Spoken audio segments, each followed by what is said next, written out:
everyone. Welcome to a combative episode of ARG Presents. I'm Amigo and joined by a man that in the fighting game world is mostly associated with Glass Joe, the BRENT. I would prefer to be Dan. At least he grew. Dan, the meagerest fireball on earth. So, if you joined us last week, we spun the wheel, and amazingly, we made the deal that this guy caught ahead of time. And we will be playing games from the fighting game genre of arcades and home consoles. Now, BRENT, we both obviously well known for our love of fighting games. Absolutely. Do you recall the fighting game that really got you into the entire genre? Oh, Street Fighter 2. That was the first big one that got you? Oh, yeah. Before that, I had played the original Street Fighter and thought it was meh. Of course, I was also young enough at the time to not realize what that was going to grow into. Right. And grow into something it did. Yeah, it sure did. I remember, really the one that hooked me, that I thought was a great game, was the two-player Karate Champ. Having been in karate myself, I really, now, I can name some other ones that got me going. Now, I'll admit, Street Fighter 2 blew everyone away when it came out. But I thought Karate Champ was a very underrated game. No one talks about it anymore, and I think that's because it's not easily emulated due to the way the joystick setup is. And that game was at its best with two people playing simultaneously. I always liked that. That's the thing. It was a great game. Yeah, absolutely. Great game. However, once you learn how the computer fights, you can pretty much fight him forever.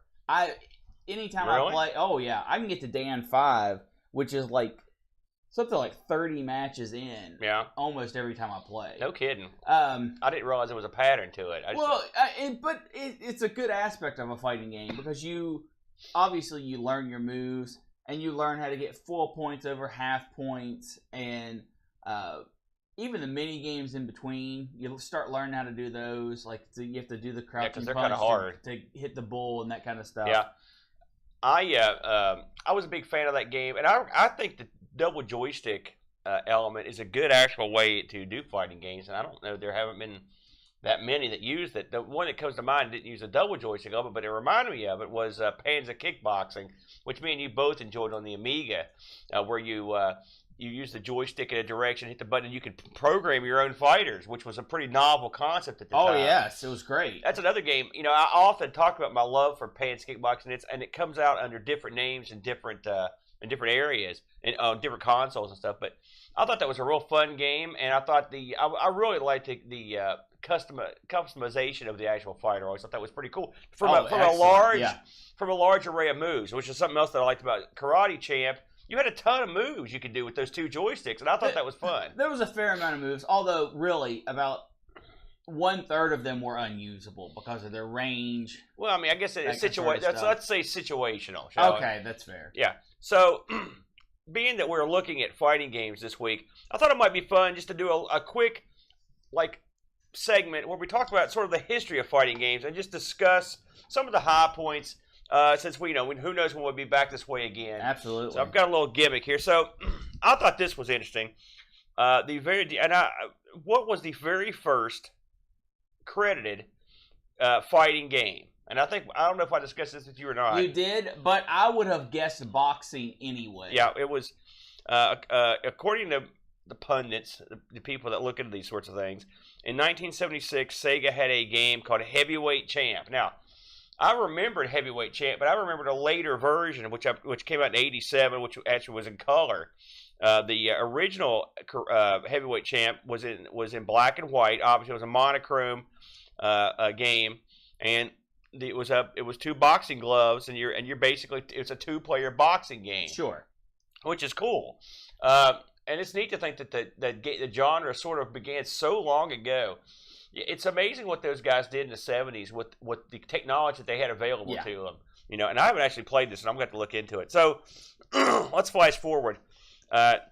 and this is funny since we just talked about it. In '84, you had the release of Karate Champ, which we discussed, and then another game that I really enjoyed was in '85 was Yar Kung Fu. You remember Yar Kung Fu? Absolutely. Now Yar Kung Fu was a much more manic sort of fighting game than Karate Champ. I mean, it was crazy time. The pace was certainly, yeah. One of the things I liked about Yar Kung Fu was the varying bad guys in it. You had a guy with a chain. You had a guy with a bow staff. You had a guy with chucks.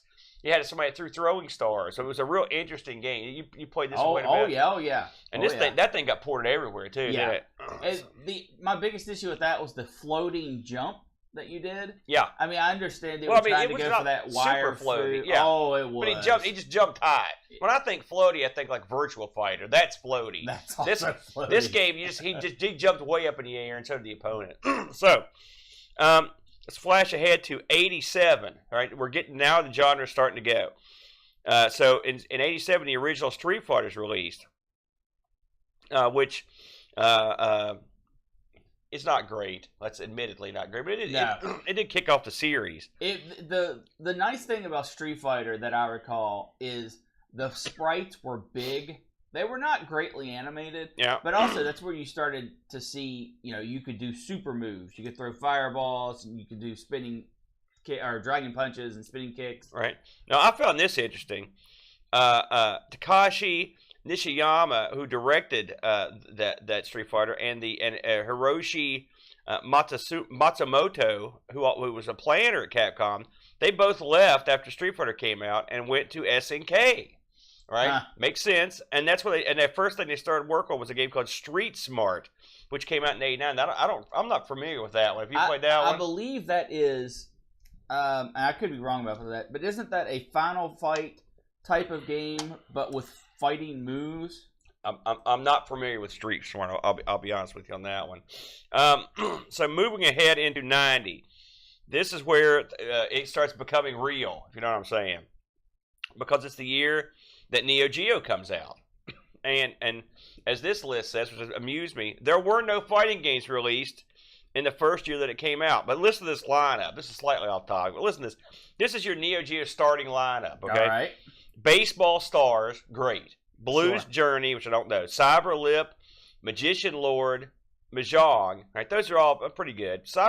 Magician Lord's not bad. Nam, 1975, that's pretty fun. Ninja Combat, Puzzled, Riding Hero, The Super Spy, and Top Players Golf. Not a bad opening salvo, and it gave you a little taste of what, because they would refine all those genres, in the coming years. So, 1991 was a big year for fighting games.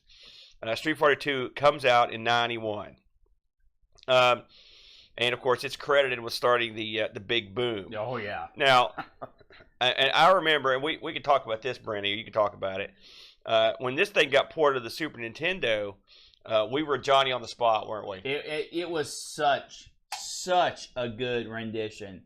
And consoles at the time, sprite movement, working with these big beefy sprites and keeping them agile was what they did. I mean, because the Nintendo started the sprite era, and then the Super Nintendo was like, all right, now we've refined it. Because when you went to the Nintendo 64 and whatnot, you started doing 3D stuff. Yeah. So it all kind of fell into place to get a near arcade perfect rendition on release. I remember going to the mall and I remember we teamed up our money to get that. And we never teamed up for anything, brother. We didn't do nothing. So get these numbers. When it was released on the Super Nintendo, it sold 6.3 million units. Yeah. The various multi-platform console ports clocked in at 14 million copies. And in '94, it would have been played by over 25 million Americans in homes and the arcades. Yeah, all justified. It was so good. Amazingly, another popular fighting series came out just a year later and debuted on the Neo Geo, and it was also the second fighting game to come out in the Neo Geo. The first being King of the Monsters, which was actually, that game was okay. It could have been great. It was pretty good. It was okay. I never liked it. But this would have been the Fatal Fury series. Yes. Now, Fatal Fury was a incredibly popular game. Absolutely. Now, what did you think about Fatal Fury as a game in general? Enjoyed it. Did you like it? Was there one in particular you liked? Terry Bogard. I mean, was there one game in the series that you? Oh, I would say it peaked at probably 3 for me. Because that was when they were still refining what they had before they started really experimenting with, well, I guess Fatal Fury Special for that era. The Fatal Fury games went down a weird path for me. Some of the most recent ones, they just don't feel the same. Maybe it's because my taste for fighting games have altered a bit, but I got to admit that I was never a huge fan of the Fatal Fury series. Oh, I love Terry Bogard. Well, I mean, I like some of the characters from it. I believe May or wherever she's from it, and we'll talk about that as they appear later. But I wasn't as a game itself. It wasn't one of my favorites. Much like Art of Fighting was not amongst my favorites either. I like Duck from Art of Fighting. The cocktail waitress type. She wore a suit and everything. Yeah. I remember that game because of its scaling that it had. That was pretty impressive at the time. Speaking of Art of Fighting, in '92, here comes Art of Fighting. Another game that was released that year. Again, these are Neo Geo games.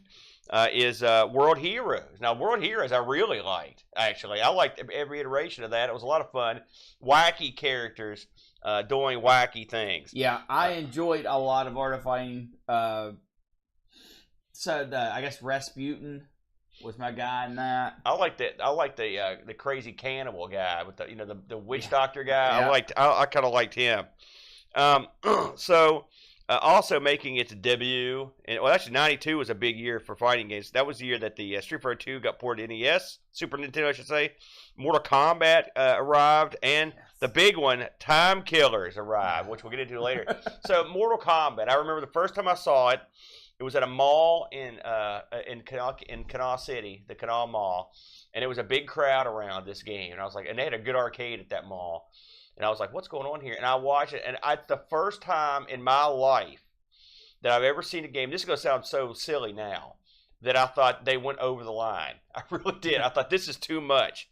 And which is funny now, because if you watch... But I mean, I will say, I'm a big, big fan of the old chop suey kung fu movies. Right. And no game, in my mind, ever captured the feel of that genre better than the original Mortal Kombat. The original had that feel. There was something about it. It was the sound effects. It was the scenery. All the backgrounds and stuff. That's what I liked about it. I thought it was really. They did a great job. The guys were nice and large and beefy, and they were. And here we are. We're in the land of digitized graphics. Yeah. Now, were you a fan of MK when it came out? I always thought Mortal Kombat was kind of a clunky fighter. Yeah. I enjoyed it. I played the heck out of it. Played all the characters. That was probably one of the first fighting games where I was just like, yeah, I'm gonna master everyone, because there was only 7 fighters. 1, 2, 3, 4. Yeah. So it was not a daunting task to do. I settled on Scorpion for the person I played in Mortal Kombat the most. Mm-hmm. He was. I think he was probably the second easiest guy to play after Liu Kang. Probably. And then you get in. I think the guys that were the toughest to play probably Kano. I always thought I found him difficult to play. I think, and Sonya was also difficult to play. Yeah. And then you had a couple there in the middle. So yeah, I liked the original Mortal Kombat, but I remember at the time it really I was taken aback, which is funny because as the new Mortal Kombats have came out, I mean the most recent ones, this being we're recording this in 2019. They are unbelievably violent. Oh yeah, and really, I think it's gotten to the degree where I don't even play them. The last one I played was the last real big iteration. That was a 10. I don't know what the newest number is, but where it have X-rays, bones break. I mean, it really got crazy. And I think the more they focus on that, for me, the less interesting the game is. And really both the big guys, Street Fighter and Mortal Kombat, have kind of went to this thing that sort of actually stops combat for a minute to show you little cutscenes and stuff. And I'm not sure how I feel about that in a fighting game. It's okay at the end of the fight, but when it happens in the middle of the fight, it kind of blows the flow for me. I understand what you're saying, and although X-ray moves and some of the incredibly over the top stuff that was in the later Mortal Kombats, they really refined the combat. For the most part. Oh, yeah. I think they do play way better. I'll grant you that. But I just don't like those cuts. Sure, they bug I understand. Me. So let's move on to '93. And this was a pretty big year for Capcom. they released the CPS2 hardware, which we both had. Huge, yes. Which is an arcade board set that was basically had interchangeable cartridges that would go in it to play different games. The funny thing is, you almost never saw just the cartridge with these, at least in my experience. You always had different CPS2 complete units. Yeah. And of course, these things had several problems that went on to plague arcade owners later in life, including this thing called a suicide battery, which would kill them dead. And that was always annoying. Also they were different. They were not interchangeable with different regions. Yeah. That was also a real hassle. But anyway, that CPS2 hardware came out with Super Street Fighter 2. Now here we go into the realm of the many iterations of Street Fighter 2. So how did you take that, looking back on it now, and how did you feel about it when they were doing it? Because you had Street Fighter 2, you had Street Fighter 2 Championship Edition, you had Street Fighter 2 Hyper Fighters, you had Super Street Fighter 2, Super Street Fighter 2. There were two Turbo. That's right. That's a lot of basically the same game. It was odd. A lot of people know Valve as not being able to count to 3. Yeah. With all the Half-Life 2s and Team Fortress 2s and all that. Yeah. Capcom was the original person who was unable to count to 3. Yeah, and it took them quite a while. And I understand why they did it. They really wanted the step from 2 to 3 to be special because they knew they had the name appeal of Street Fighter 2. And oh my gosh, I was so disappointed when I played Street Fighter 3. Yeah, well, we'll get to that. Also that year, and now I thought this is interesting. This is the year that Fatal Fury and SNK began to mix their fighters into different games. All right. This is when basically fighters from other games would make guest appearances in different fighting games of the SNK title. So you saw sort of this was the groundwork being laid for what was to come with that bunch. You also had the release of Fighters History in '93. Now, we owned Fighters History. We may still own it. I don't know where it's at. Which was Fighters History was sort of I think it was a Taito that did that one, and it was it was basically a very close homage to Street Fighter 2. It was, and this is the one they went to court over, and because Capcom defended the fact that no one else should be allowed to make a game like a Fighters History or like Street Fighter. And it was ruled that and you can consider what would have happened if that court case went the other way, but the door was open for everyone to make games that were very closely resembling Street Fighter. And but I actually liked Fighter's History. I thought it added a couple elements that were the clothing element where you could knock that off. I thought that was kind of cool. I liked several of the fighters. I liked Ray. He looked crazy. He did a DDT. I always thought it was a cool game. I never got into Fighter's History. Here's a couple other duds. I think it was Data East, dude, not Tato. My bad. Also, Power Instinct and Martial Champions also released Data East. I didn't like any of those. No. I thought those were all garbage. Sega, also that year, starts up Virtua Fighter.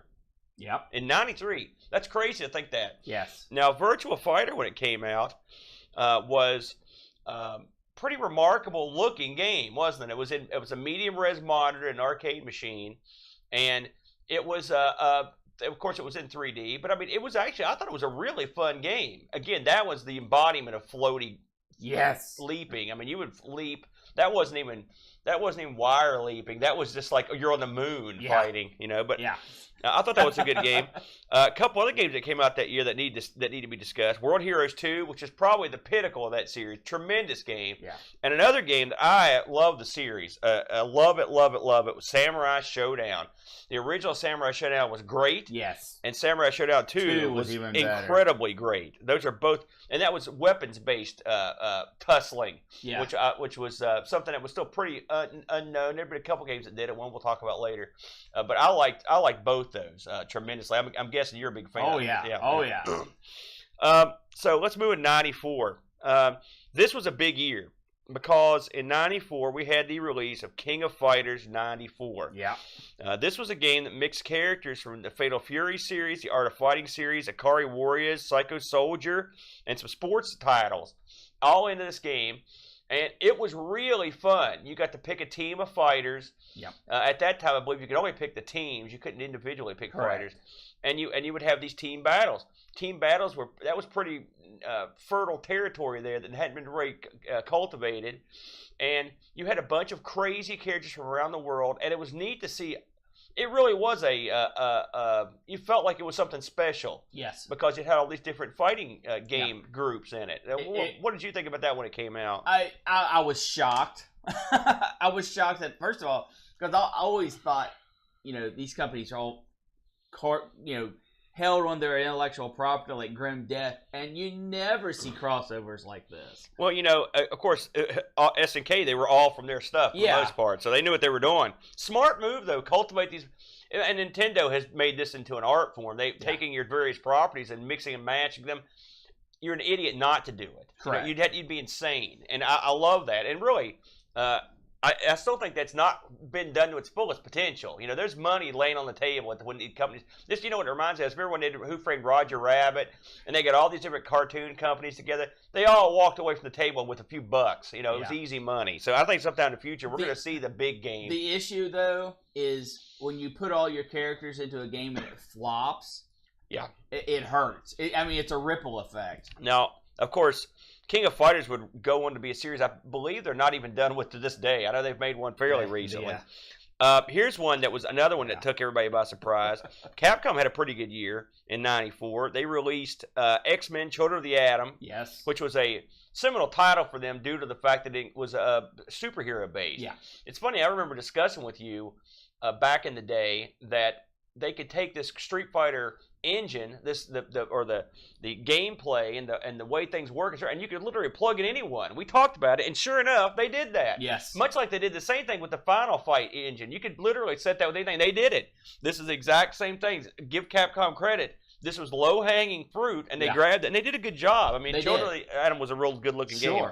Another interesting game from Capcom that year, Darkstalkers. Yeah, excellent. That's another wacky series right there, Darkstalkers. That's, again, they took a little bit of, this was a way bigger risk than the X-Men game. Yep.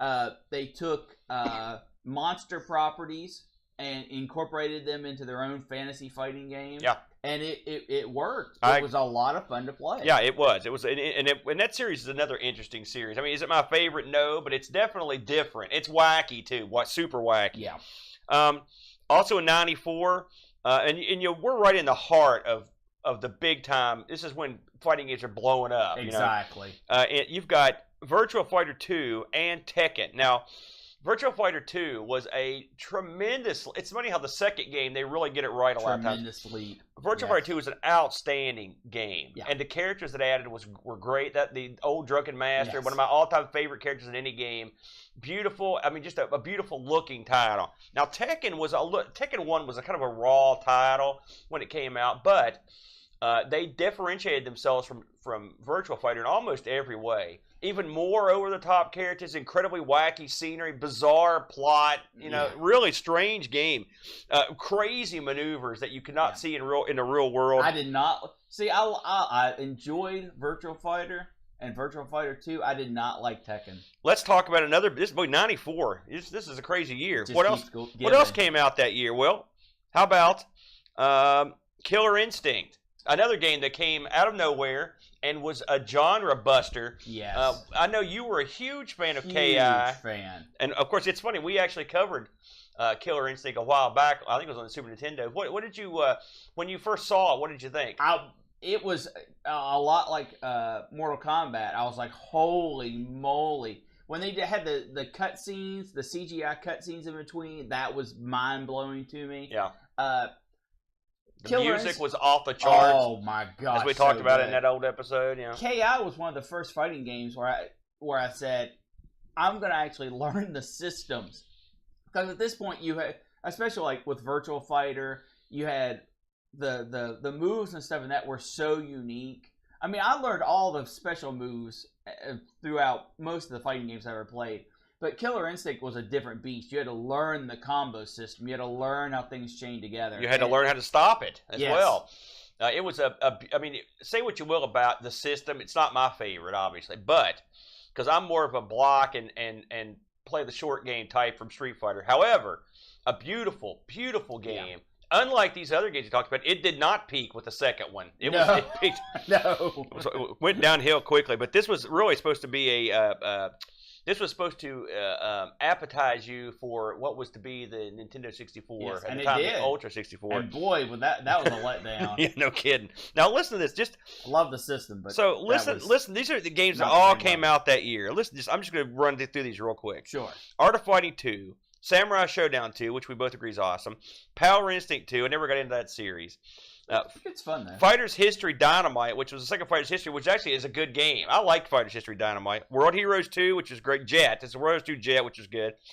Aggressors of Dark Combat, which I didn't like. Golden Axe the Duel, which I didn't like. And Primal Rage. Now, I told my buddy Chad we would talk about Primal Rage. This is a game from Atari. It was one of their last arcade releases. This game gets no love. No love, brother. I did an Amigos play on the Amiga version of Primal Rage, right? An excellent title on a system star for decent fighting games. I always really liked Primal Rage. It looks at first you look at it, you're like, look at this crap, but it's a slick production. It's unique. There's really no other fighting games like it, and the dinosaurs are cool looking. I thought it was a really fun game. Now, is it King of Fighters? No. Is it?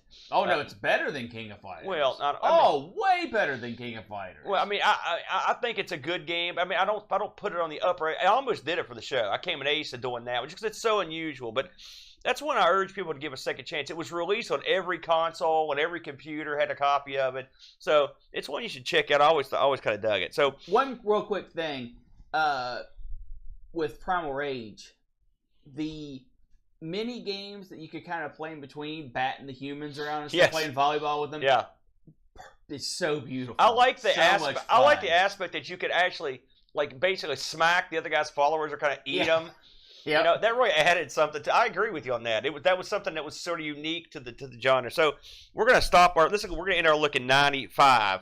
Now I think we can both agree that 92, around 93, 94, this is when the genre really peaked, I think. Well, people were still, they wanted to jump on board, they wanted to copycat the fighting game genre, but they were still bold enough to kind of spread out their ideas, try different things. So it was a fun time. Actually, we're gonna go 96. I just saw what was in there. Right. So 95, actually, you've got Street Fighter Alpha comes out, which was a different slant on the Street Fighter series. Again, we weren't going to Street Fighter 3, but what we were doing was going to a different graphical presentation and really a different fight system. I love the Alpha series with the exception of the fact that they changed how the throws are done, which I never got used to using a different button set for throws. But it's a nice series, and a lot of characters came out of it that they moved into other series, you know, and some really good guys in there. Cody comes to mind. I was never a huge Alpha fan, but I certainly recognize its place. Right. Of course, this is when you're getting, we're going to do it again, start. So now in this year, you've got Fatal Fury 3, King of Fighters 95, Samurai Showdown 3, another Fatal Fury. So what are we doing? What are we doing? We're refining the titles, but it's basically the same thing over and over. And this would, I think, be sort of what collapsed fighting games, because you had a lot of copycats there before, and now you're just getting the same thing with a couple extra fighters. You know what I think collapsed fighting games? What's that? The home market became strong enough to support them. Yeah. So when you lost a lot of your creativity from the arcades, you didn't bring a lot of that over with you. Now there are some great console fighting games exclusive to the consoles. Weapon Lord comes to mind as my all-time favorite console exclusive, at least as far as I know. Well, you know, I'm a big fan of One Must Fall, which is a PC exclusive, and it's a great game. So now this game here, and again, getting back to the sequels this year, you've got Darkstalkers Revenge, right? Power Instinct Legends. How does Power Instinct earn a sequel? That baffles me. You've got a Kabuki Clash. You know, we're getting into some World Heroes Perfect. Double Dragon fighting game, god awful. But one I wanted to talk about that came out that year was Street Fighter the movie. Now, Street Fighter the movie has been much maligned, beaten down movie, and the movie itself is hilariously bad. I think we can admit that, with Raw Julia being awesome, chewing the scenery up. The Street Fighter the movie, the game, I believe is the full title. Yes. Really, and I think we talked this before, but I think this game is better than people give it credit for. I think it's almost exactly like a Street Fighter title that they just glued Mortal Kombat style images over top. It plays just like Street Fighter. It always, for me, I thought, man, I thought they nailed the gameplay in it, but it's just such a stupid concept. And the characters in it look like they're horrible characters in the film, so it is hard to take it seriously. Well, and it looks so stupid. The animation on it is not great either. No, it's not. I agree. But and when you don't have fluid animation in a fighting game, that hurts. Yeah. So 96 rolls around, and I wanted to get here because there were a couple of things released. So X-Men vs. Street Fighter comes out. This is Capcom's first journey into genre twisting and combining things, which is I thought that was kind of interesting. You've also got Red Earth, which is you don't ever hear anybody talk about that. I'm not even sure. I don't know that was even released in the States. Do you? I played it. Playing it. Then you've got Art of Fighting 3, Waku Waku 7. I did actually play that. Game. Yeah, it's a pretty fun game. I thought that was a neat game. But again, let me just go down the list. Samurai Showdown 4, King of Fighters 96, Street Fighter Alpha 2. You know, you see Virtua Fighter 3, Street Fighter EX. You got a couple of Street Fighters that year. I'm looking here to see how long it took Street Fighter 3 to come out because I wanted to close with that. And sure enough, Street Fighter 3 comes out the next year in 97. It took forever for this to come out. Now, this is a perfect place to stop, and I'll tell you why. I had an arcade that I went to. It was in Lexington, Kentucky, and it was the Wildcat Arcade right on campus. And you've been there. Oh, yes. And that was a great arcade, and you had a lot of very competitive fighting game players coming here. And you would often wait in line to get to these fighting games. And often, I can't tell you how many times I'd see like a Korean or Japanese student that was going to UK just beating the tar out of everybody on these games. Mortal Kombat's and Street Fighters, everything, Tekken's, they were all getting played. I remember when Street Fighter 3 came out, and the crowd around this thing was immense, and everybody was waiting to get in. I went back like a week later, and there was nobody there. Yeah. I mean, this game, at least in my circles, and I know it had some success, I thought it died a death, right? I didn't like any of the characters. I mean, it looked nice. I didn't like any of the new characters. Still don't, by the way. I didn't like any of they changed the way the old characters look. I hated the commentator, the music wasn't as good. I just thought it was a real drop. They dropped the ball on the 3. My biggest problem with 3, first of all, 3 looked beautiful. It unfortunately did not look like Street Fighter. No. And removing some of your key players to shoehorn in some characters that mostly have faded into obscurity. It hurt my pride. I mean, they pulled the people I played the most, which made me not want to play it. I gave Street Fighter 3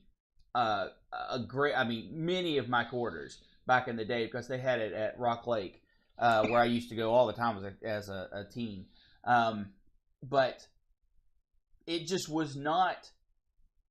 It was not a radical shift from Street Fighter 2.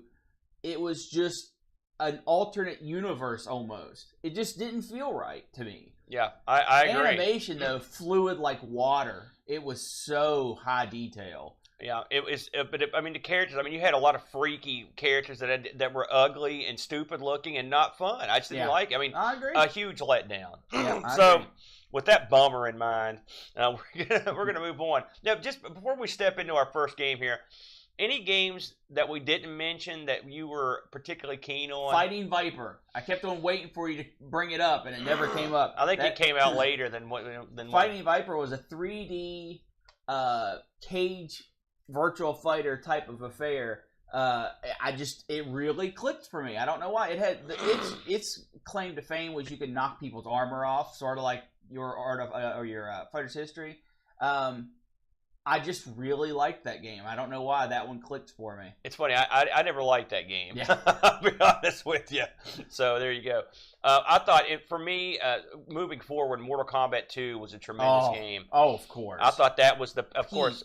Now, and really, what that ruined that series for me was adding that run button, which I didn't like. I never liked the run button in that series, but I like Mortal Kombat 2 was just an outstanding game. Do you have any console or PC shout-outs? Well, One Must Fall, of course.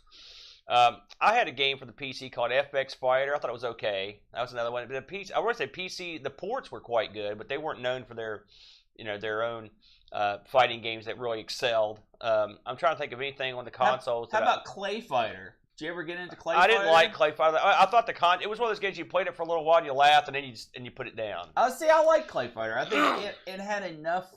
You're right though. It was a gimmick that tried to be a fighting game instead of a fighting game with a gimmick. I would say, I'll tell you, speaking of console games, if you're going to pick probably my all-time favorite game, the Dreamcast port of Marvel vs. Capcom 2 is an outstanding. It's good. It's the best. It plays well with the Dreamcast. The Dreamcast, of course, had a flurry of great fighters on it, and that was amongst them. So, from this vast universe of fighting games, we were tasked to pick 2 games, and we both chose. Now, I wanted to pick something. I like to pick things that I have experience with, and they can talk about intelligently. And so this week, and after all the great games we talked about, I went ahead and picked Time Killers. Time Killers. You sure did. So now, Time Killers came out in '92. We mentioned now. Pretty early on. A lot of people don't know this about Time Killers. It was amongst the first, if not the first, weapons-based fighting game because there are weapons involved. Yeah, in the arcades for sure. Now, this game was manufactured by an outfit called Strata. Now, the funny thing about Strata is they were not what I would call they were not Capcom or Midway. Yeah, they were not a peak performer. Their gimmick was, and to their credit, by the way, because these are good games, they came out with the Golden Tee games. They did the very first Golden Tee, and then they did several others. Golden Tee 2K15, Golden Tee 2K13. They also did a great game called Silver Strike Bowling, which I've actually played that before. Yeah. They did the sequel to Time Killers, which was called Bloodstorm. Yeah. And then they also did the arcade version of Street Fighter the movie. That was them. So this is the pedigree to beat all pedigrees when it comes to fighting games. Now, so Time Killers was a game I actually owned. I had to look to see if this actually got a dedicated cabinet because I wasn't sure it did, but it did. It did. Really? As far as I could tell, it had dedicated cabinet. Yeah, I know. I looked. I'm telling you. It must have not made many. I thought it was a conversion only game. Right. So this game's people often think that this game is a rip-off of Mortal Kombat, and they're sort of right. No. Well, when Mortal Kombat came out, everybody's like, "Hey, we got to make the bloody, ridiculous, over-the-top games." For that aspect, yes. And so this is one of those games that when Mortal Kombat came out, and I can picture someone from Strata looking at Mortal Kombat and just telling his colleague to hold his beer as I go in and go nuts. This game really shares a lot in common with like an Eternal Champions, right? In terms of plot, these characters are basically plucked from different time periods, and they go to battle. Yeah. And that's pretty much all there is to it. Now, one thing I liked about this game, because let's boil it down. In terms of gameplay, this is a fighting game. Just like with there's 2 health bars. You whack the other guy until his health's gone and you win. All right, that's just like most 2 rounds. Right, 2 rounds. But where this one differentiated itself was in Mortal Kombat, for example, you had upper and lower kicks and punches. Then you had a block. In Street Fighter, you had soft, medium, and hard punch and kick. Right. This game went in a whole different direction. In this game, the buttons control your various limbs. Yes. So you've got 5 buttons. And I remember one of the wacky things about this game is one of the buttons that you would use for your head was also the start button. Yes. So it made wiring it up interesting. Because I don't know if I mentioned, but I did own this game. Yeah. So you've got a button for your head and buttons for your arms and legs. Yes. Okay. And so if I hit the right arm button, my guy would use his right arm, right? Left arm, left arm. I sort of like Tekken went ahead and copied that formula without the head. Yep. And it's one thing I like about it is you know exactly what you're doing, basically. Well, where you're attacking from. That's right. Now, in the case of a guy with a weapon of some sort, I'll use Rancid, for example, since he's the character I'm most familiar with. Rancid uses a chainsaw in battle. So if you hit his left arm, he just punches, basically. Yeah. If you hit his right arm, he tries to hit you with a chainsaw. Right. And if you hit, here's the thing I like, if you hit both buttons, he'll use both his hands to cut you with a chainsaw. Yes. So there is a logic to it that's lost on a lot of people. Now, so we know you've got crazy fighters. And let me go over some of these guys. There's not a ton of them, so I'll just go through real quick. So you've got, from 20,000 BC, you've got Thug. He's a caveman with typical caveman. One thing about this game, no one is that. There's only a few guys that are really they're as stereotypical as hell. The stereotypes that said, put them in. And by the way, much like Eternal Champions is a caveman. So Thug is a caveman. He's got a stone axe. Okay. Then you've got Leaf from 829 AD. He's a Viking. He's got an axe. He looks like a Viking. He's a Viking. Probably, his name's Leaf, so it's like Leaf Erickson sort of thing. Yeah. Then you've got Lord Wolf. He's from 1202 AD, and he's a knight in every sense of the word. He's got Excalibur. He says that Excalibur. Yes. He's in armor. He's my guy. He's a guy. From 1455 AD, you've got Musashi. All right. And again, the well-known samurai of all time is a guy named Yamamoto Musashi, and they just said, "Hey, samurai, bam, here he is." That name, there we go. And so he is as generic a samurai as you can get. Yep. He fights with a couple swords, and that's the way it is. Now, my favorite guy by a long ways, and probably the most unique character in the game, from 2024 AD, just a few years away. Yeah, that's creepy, isn't it? Rancid. Rancid's just like a punk, real arrogant jerk with a mohawk, and he fights with a chainsaw. He's from New Chicago, which, hey, if the way Chicago is going, you may need to walk around with a chainsaw here soon. He's got a big X on his forehead, which I'm guessing they might have picked that up from Fright Night. There's a guy in there that has a big X on his forehead. And then I have read, unsubstantiatedly, this isn't a huge stretch, that Rancid was partially based on Ash from Evil Dead. Yeah, who happens to be the other guy that carries a chainsaw around. Yes. So he's my favorite guy. Then from 2885, you've got Orion. Yes, your typical space guy. Yeah, he's a guy from space. Bounty hunter. That's all you need to know. Again, these guys are very similar to the Eternal Champions. He's a bounty hunter from space that uses a lightsaber. Yeah, and these guys, if you look up, I'm not going to go into fully into all of their background, but they actually they're sort of fleshed out in the game and in the. They have a backstory. They have story. Yes. Yeah. So from 32, you'd think these guys from the future would have an edge on the caveman. Like you could just literally throw a lighter down, and when he's staggered over looking at it, you just chop him in half. So from this another guy. Again, these names are so funny. From 3297, you got Matrix. It's a lady with a bionic arm in place of one of her own arms, and she has a sword up like a lightsaber, basically, or like a fabulous sun sword. Yeah, for those Thundar fans. And then another perennial favorite of mine, from 4002 AD. This doesn't even seem fair. Mantaz. Mantaz is like a walking, talking human praying mantis. Yeah. He's the non-human character. I guess he was a human. It's a girl. She's the queen of her race. And there she is. She has her weapon, her own razor sharp claws. Yes. Yeah. So, and then of course the boss in this, if you can get in here, I've done this a couple. I've done it, but it was back when I was at the peak of my powers. And by the way, you can't beat this guy. Is Death. Death is just and Death doesn't. When you think Death, what do you think, like a skeleton or something? Reaper. Not this guy. He looks like he went to Thanos' yard sale. Yeah. He's got just like purple and green on. He's a multicolored. He starts out in the Wraith uniform clothing with the cloak, and you can't see anything. Yeah. And then he transforms into a box of crayons. Yeah. So now, you've got a wacky plot. You got wacky characters with weapons, but that's not wacky enough. That's not close. Not nearly wacky enough. Not nearly enough. So. One of the things that I think is great about this game is when you start pummeling a guy. Let's say you're working a guy's left arm. All right, if you hit him enough times in the arm, his arm will come off. Yes. It will fall off, and then the character, or if you're like another player or yourself, if your arm's gone, you can't use it. And what's great is when you push the left arm button, little spurts of blood come out with the arm. Like this. Which I love. I love the fact that it's still interactive. You can pump, you can spill as much blood as you want.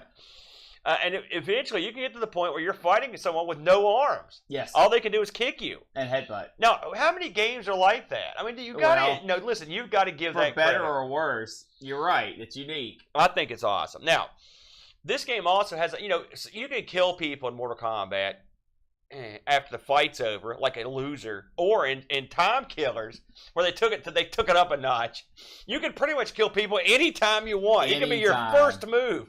So, in this game, if you hold down all your buttons, you will, there's two ways to do it. You can hold down your buttons and push towards the other player, and your character will do like a death spin or whatever, a big move with their weapon.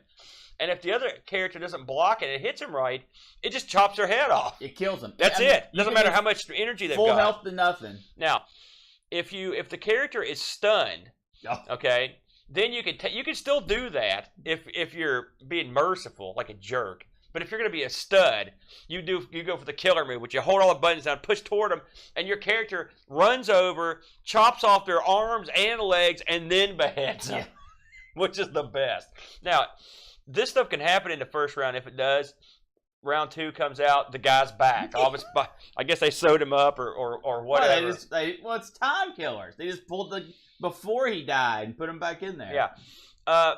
So I thought that was a great aspect of it. And I like the fact that you can disarm someone literally to where they're having to headbutt you. And you take great pride in beating someone with no arms. Yes. You've really embarrassed them if you can. I believe you get a bonus if you win with no arms. I think you do. I thought this game had really good sound. I like the sound effects in it. There's a very cool when you pick your characters, they're standing on this grid, like almost like a grid pattern, and there's a spotlight over it. And when you pick it, that grid, they all back out except for the one you picked, and the grid slowly melts away, and your guy sort of tumbles into space. Yeah. And it makes this real cool noise. The rift opens up, and he gets sucked into it. It's real cool. I always thought that was an awesome opening.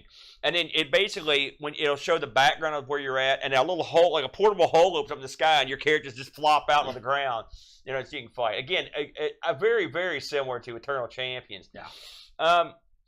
Let's look at those are things I like. I think the graphics are nice and colorful. The characters, they're for the most part are generic. Like I said, there's a couple cool characters, but they don't really play like none of them really remind me a whole lot of like, it's like you can't say like this is your Ryu and this is your that. Oh no. Since it's weapon based, it's got a different feel to it. Now, Samurai Showdown was a much better weapon based game. But this doesn't play like that either. I mean, it plays. The closest thing I can think of that it plays to reminds me of a little bit of Primal Rage, and the way you. I would say that's the closest.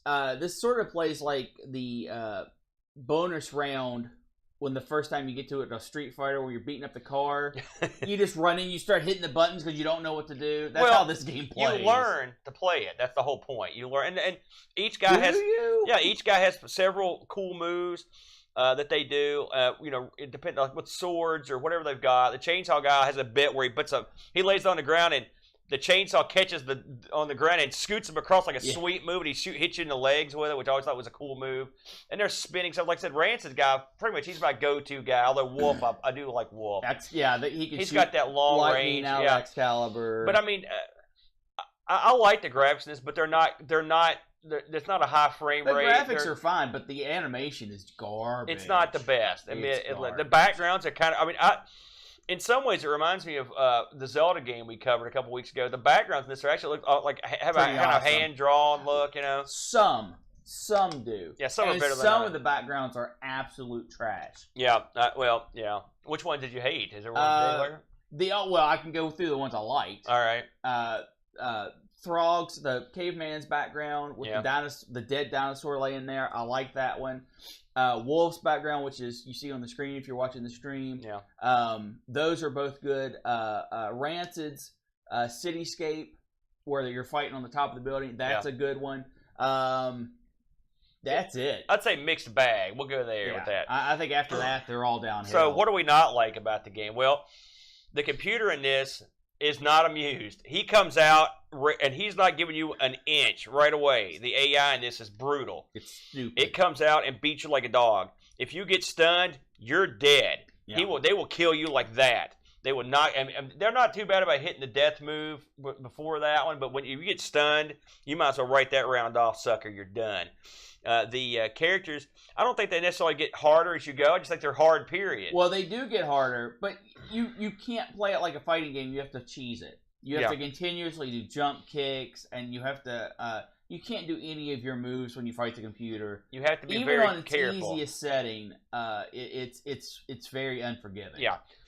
Another thing that really holds this game back is the bad guy. He's unbeatable. He's literally, I've never beaten him, and I owned the game, so he was ridiculously difficult. He is stupid. Yeah, and because he does, again, and you have to kill him to win. You can't just beat him by hitting him. You have to physically get your kill move off on him, and it's no easy task. He does so much damage when he hits you. I mean, 3 hits, just normal hits, and you're dead. That's crap like that. I don't know why they do it. This game, I will say, I don't know how well it did in the arcade. There are no numbers, but I would say not well. Well, I mean, it was well enough. It did well enough for people to want to port it, and so it had. Well, it was supposed to have a couple ports. One was for the Super Nintendo, and one was for the Genesis. Of course, you had to port to those, right? The Super Nintendo port, basically, they kicked it. They get this out of here. I'm not sure it ever got programmed. Now, the Genesis port did get programmed. It took a couple years to get it to home. It took forever, and it finally got released in '96, and it was published by Black Pearl, and it was just the horrible port. It was just god awful. I looked at it. I didn't know it had been ported. It took bad and somehow made it much worse. It's hideous. Yeah. It's absolutely hideous. I also remember hearing a long time ago, and I can't substantiate it as much as I look. I'd heard that the background, some of the art, this was done with on the Amiga with D-Paint. I know there's an Amiga connection to this game, but I didn't want to say exactly what it was because I'm not 100% sure. Sure. The game also got a sequel, Bloodstorm, which is similar but different. I don't like Bloodstorm at all. I don't ever play it. I like this a lot better than Bloodstorm. Bloodstorm, the character's no good. At least Time Killers had kind of a cheeky feel, where Bloodstorm tried to become more of a fighting game, and it didn't do well. It didn't pull it off. To give you an idea of the reviews on this, in Next Generation, a reviewer said it lacks any redeeming qualities whatsoever and is easily the worst example of a 2D fighting game in history. No, it's not that bad. It's not good, but it's not that bad. So they were not fond of it. So what can we conclude from Time Killers? It's not for everyone. It's funny that I said how much I was appalled about Mortal Kombat, and then I ended up doing this game because it's over-the-top violent, with arms getting cut off and blood spurting everywhere. And this is far more realistic than Mortal Kombat. You think? With it has, when you pull off a limb or you limb sever, it's one limb. It's not like 30 femurs like Mortal Kombat 2. Well, that's true. Yeah, because you can break your arm like 10 times in that game. I looked this up on eBay. There are no Time Killers for sale, and there have been none sold recently. However, the boards are available, and they're going. Boy, why do we sell ours? It's another one. They're going for somewhere between $190 and $300. Wow. It's a pretty sought after board. Huh. This game was an anomalous, wacky game in the pantheon of fighting games. They tried to copy 2 different genres, and in the end, they didn't do a great job of copying either one. No. But they made a game that was something I remember and owned and enjoyed. They certainly made a game. So let's move on to Brent. What do you got for us this week? And we'll see what you've got in store. I picked my all-time favorite arcade game. Excuse me. That's right, Sneeze Simulator. I won! X-Men versus Street Fighter. Oh, boy. Holy moly. When this game came out, it blew my little mind. Around here, we really didn't get many of the Marvel fighting games previous. Their Children of the Atom was here. We did see that one, but it kind of just passed through, and not a lot of people played it. And Marvel superheroes, I believe I don't think it ever had an appearance in our local we owned it briefly, yes. So I think that's where I first played it.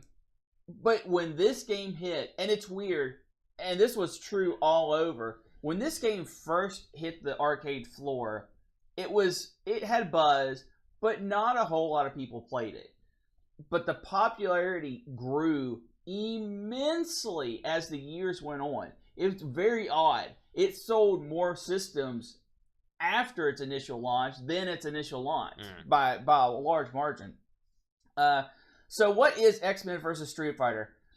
Capcom, as we kind of discussed earlier, took two genres of fighting games that they've been working on, their Street Fighter baby and their Children of the Atom baby, and they mushed them together.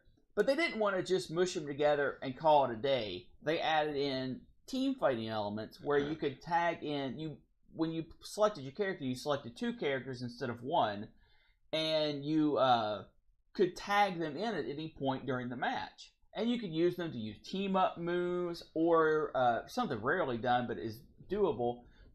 You can use them as counter moves, so when your opponent attacks, you counter, and then it tags in your opponent, or tags in your teammate, and your teammate gets a free hit.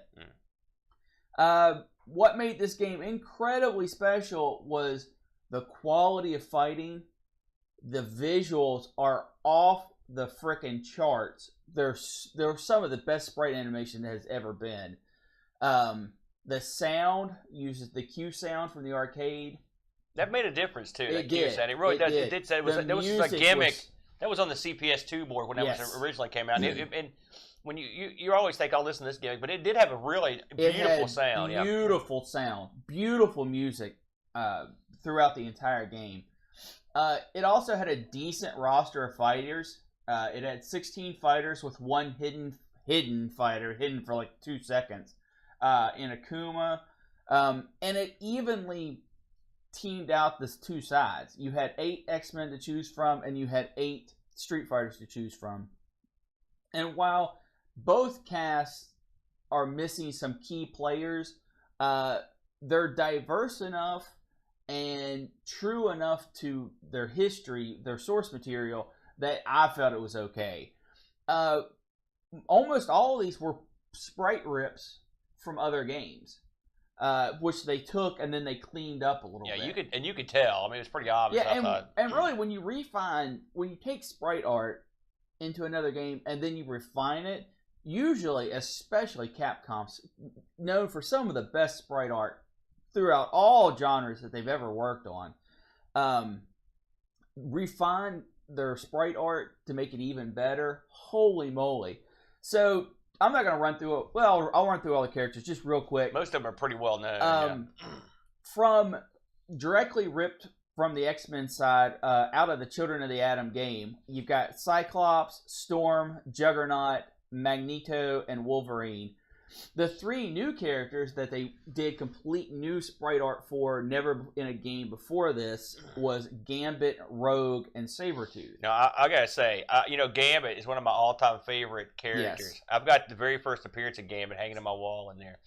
And I love the fact that they got, when they brought these guys in, as they did with Children of the Atom, they got the people that did the voices on the animated show to come and do the voices. And that was very important. All of these characters were based off the 1990s cartoon that was running at the time in the United States. And I'm guessing worldwide. It's funny, we just talked about this last night. We were talking about the cartoon. Here it is. It was a tremendous cartoon and really helped push the popularity of X-Men and comics, really, in general at the time. Yeah. All of the people who, when you have a television show that runs for so long, because your first medium is comic books has no voices, and then sometimes you'll pull from movies for source material, but the movies never had all these characters in them. Mm-hmm. When they pulled from the source material, they pulled from the cartoon series, which was running at the time, and pulled all those voices. So when you went to the arcade, in your mind, if you watched the cartoon, you already knew how Cyclops was supposed to sound. Yeah. And when he sounded the same in the video game as he does in their cartoon, that meant something. That was special. Yeah. And they would even use some of the phrases from the show and stuff. Yes. That was great. And they looked like they did in the show for the most part, which is cool. Their art is based off of it as well. Yeah. On the Street Fighter side, you've got your Ken and Ryu combo. Of course, you also have Chun-Li, Cammy. This was when Cammy was still mind controlled by M. Bison. So she fights a little bit different than she fights in some of the other games. Charlie, which is Guile's friend, and this he's the dud of the group. In this game, Charlie's ending sets up for characters way down the line for Dark Charlie. This was the game. If you watch his ending, this is where he gets corrupted, injected, mutated, whatever you want to say. Of course, you also got big guys Anjeef. You've got Dalsim, M. Bison, and Akuma, which was a hidden character. Roy, this is an all-star lineup. If you take out, like, I'm not a fan of Charlie, and I'm not a huge fan of Storm or Sabretooth, but they're okay. None of them are bad. I mean, Roy, that is an all-star lineup. You've got There's a few guys that I would like to see in there, but they're not necessarily like Sagat.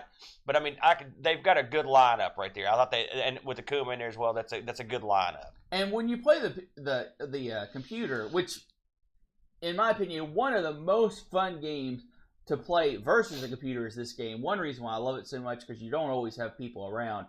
The computer is fights hard, but fights fair. It doesn't do anything ridiculous. The ramp up in difficulty on the normal settings, for me, is perfect. If I want a little more challenge, I'll ramp it up a little bit more. Yeah, it is good. But it's really playable. It's a fair really game. Playable. Yeah, it's not cheap. I agree. Another aspect that this game took from its previous games was air combos. Most of the time, you don't see players use these. I mean, your really top-end players will use them, but they're so difficult to get off, and they don't have the payoff that they do in modern games, where when you start your combo, you pull off your combo, you basically kill the person. In this game, the combo system gives you a decent amount of damage, but not a crazy unfair amount. This was also an era where super moves weren't so over the top that they ruined the game, in my opinion. And that happens probably about 2 games later when Mortal vs. Capcom 2, as much as I like it, it's out of control with super moves. Yeah. And this, you earn your super moves at a decent rate. You can use your power bar for combos or for counters, which is also nice.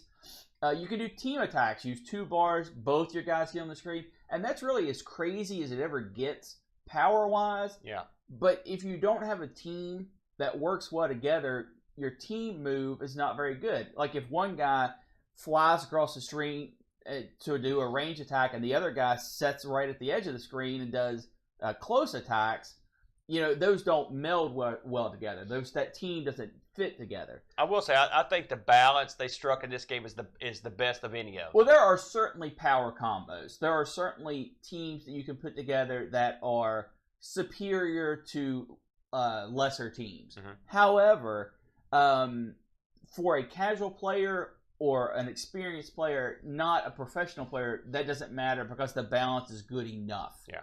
And even later renditions of the arcade game, Capcom, this was when Capcom was really on top of their game, and people had pointed out flaws where you could do infinite combos on some people, you could get lockdown moves on some people. There were things that you could do that would slow down the game, like frame rate wise, and as Capcom released updates in the arcade, they actually addressed all this. So the final version of this game is really, really good.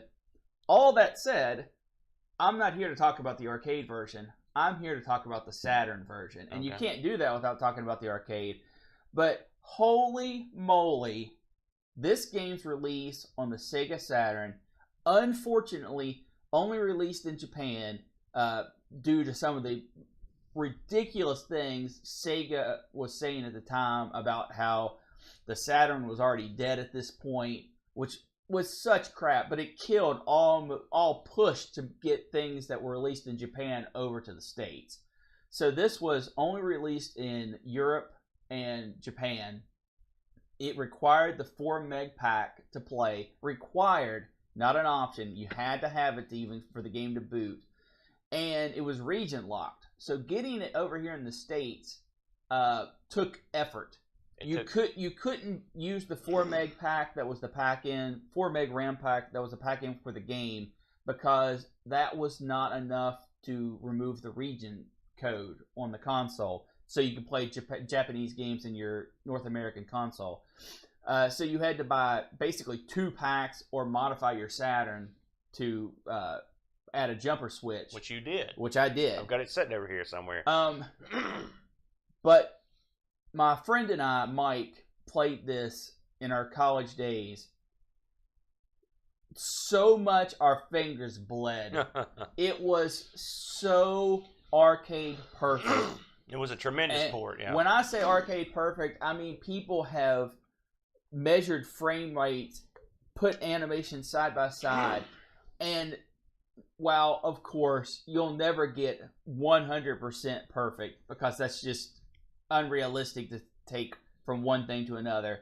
Where it counts, where it matters, it was basically 100% arcade perfect, and it was such an achievement.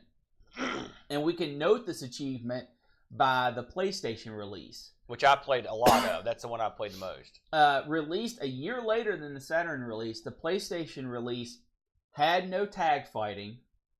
You could only do tag fighting if both teams were the same. So if you had Wolverine versus Ken on one team and Ken versus Wolverine on the other team, then you could have the tag aspect of the game. Yeah, that was a real bummer.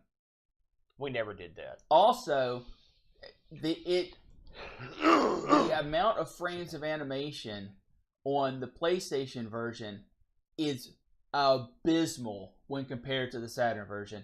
The difference is so massive. Like, some characters are so detrimental. Zangief doesn't have a standing animation. When you're just idle standing there, he has one bob and down. Whereas in the arcade and the Saturn version, he's wringing his hands, he's doing all this cool stuff. And a lot of your bigger sprites this happened to, because the PlayStation at the time did not have the RAM to store all these sprites. And thinking about that now, you're thinking, what in the world? That's ridiculous, you know? And the PlayStation did a ton of amazing things, but that gives you how detailed these sprites were and how many frames of animation these sprites had, that a powerhouse console like the PlayStation, and they tried, brother, they pushed everything they could to get this, you know, to get it to work properly, because they knew when it was released, it was going to get destroyed by the press, and destroyed by the press it was. Yeah, I remember it was not popular. Now, let me ask you, since I've not played the Saturn version for a long time, and I emulated this, how were the load times on it? Speedy. Were they? Absolutely speedy. That's an extra memory probably coming into play. That 4 meg pack that you plug into your Saturn means a world of difference for sprite-based gaming, because a lot of pushing sprites around the screen for a Saturn era console was not a problem. They had perfected it. But having all the resources needed to pull from was the issue, because 4 megs of RAM back in the day was ridiculous. I mean, that was a ton of RAM. That'd be like 40 gigs today or something. So when you put that card in, it was a magical card. When you put that thing in and you had all that extra room, it really made a difference to sprite-based games where you could pull all that extra memory to. A few secrets about the game, Saturn specific.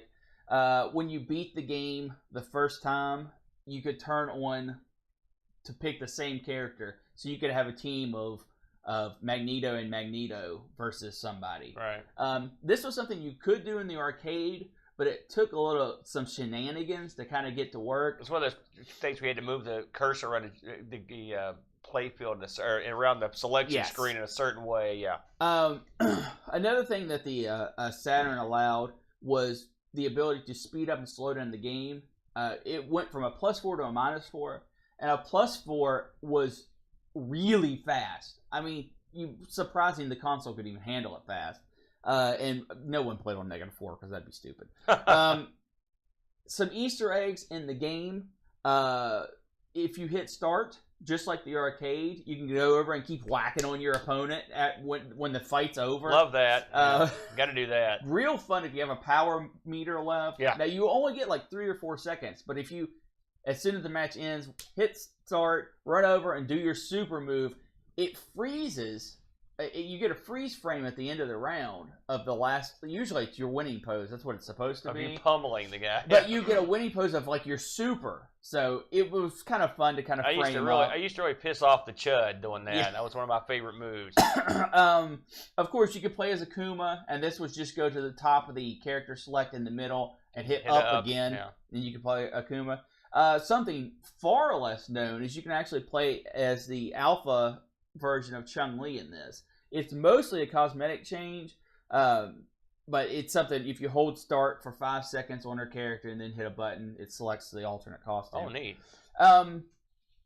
This, like I said before, is my all-time favorite arcade game. And it's by far my all-time favorite Saturn game. A lot of it is I have good memories tied to it. But the rest of it is an incredible fighter that you can play with friends. Obviously awesome. It's incredibly fun.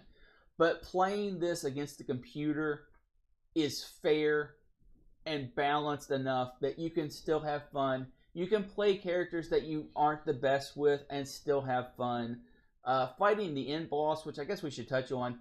The end boss in this is not like the rest of the game.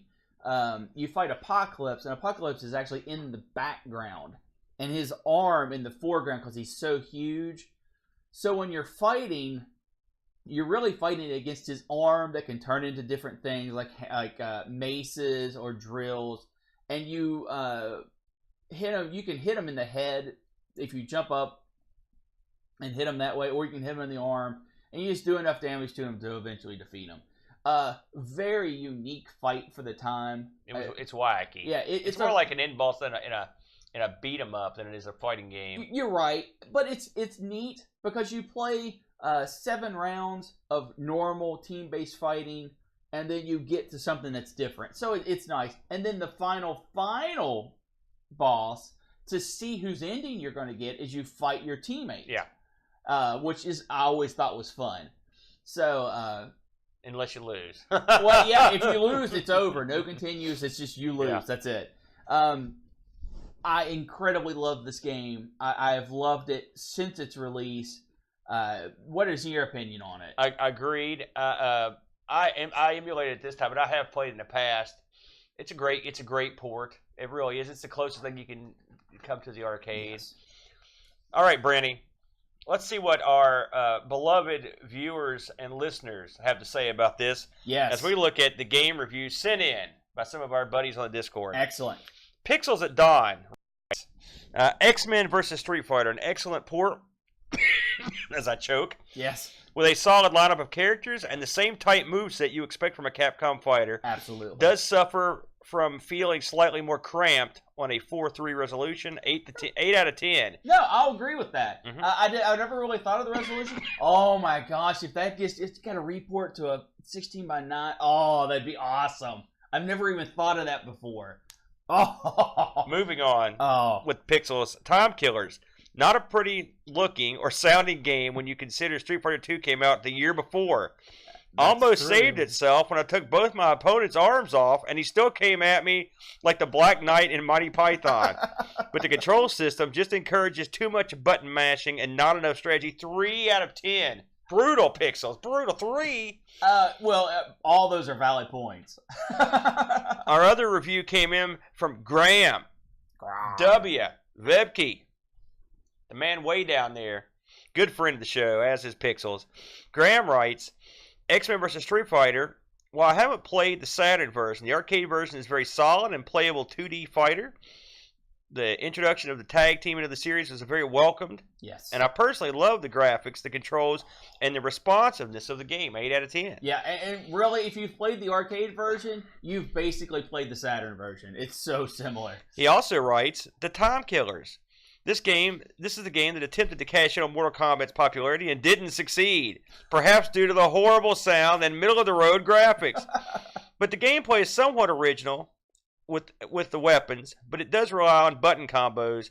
That's true. Yeah. And the AI has plenty of cheap shots waiting for you. 5 out of 10. Well, I think 5 is a little too fair, and 3 is a little too harsh. Brutal. I'm a 4 kind of guy.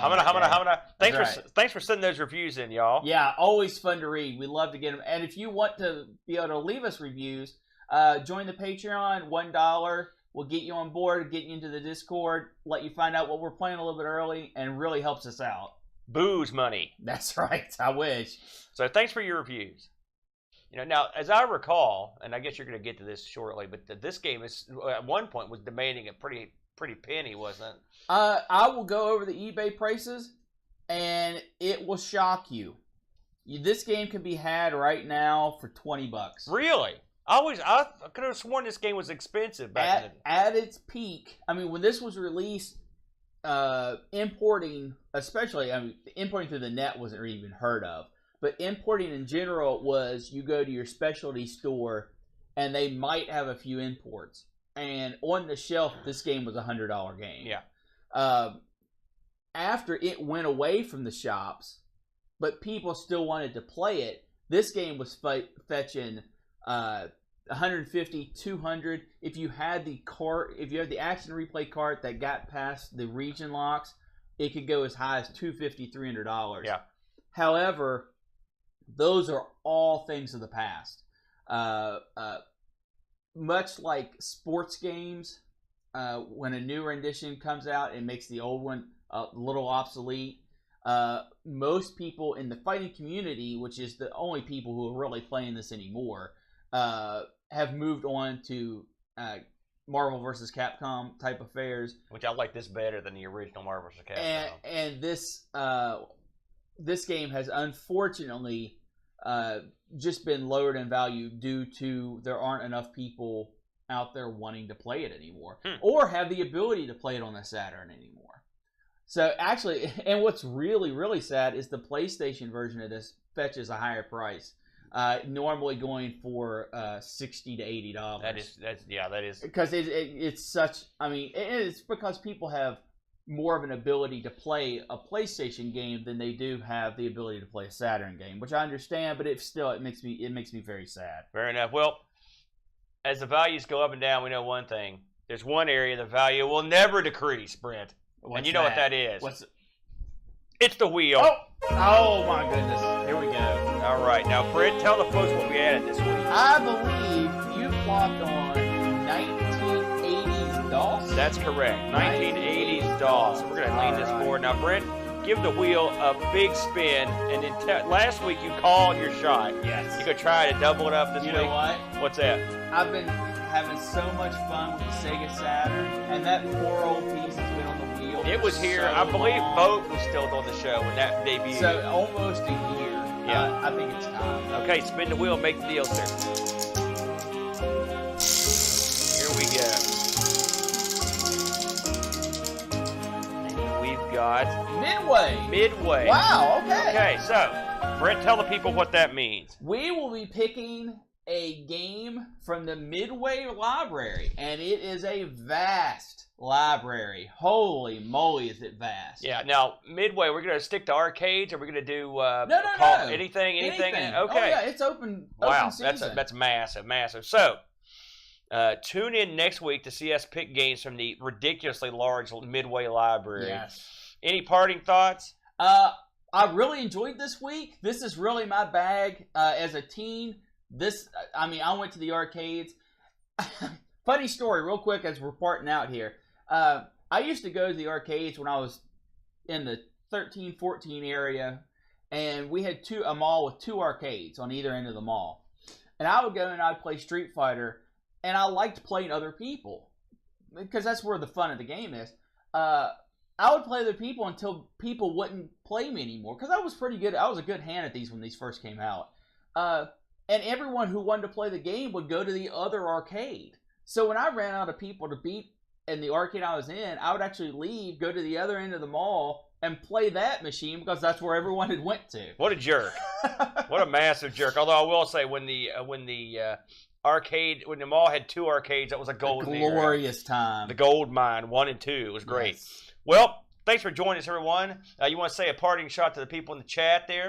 We got Duncan Sniles, Anthony Jarvis, Amiga Bang, Retro Man Cave, Never heard of him. Chad Tindler, Picard 2005, me, Duncan Styles. You said him twice. Hey, he's that good.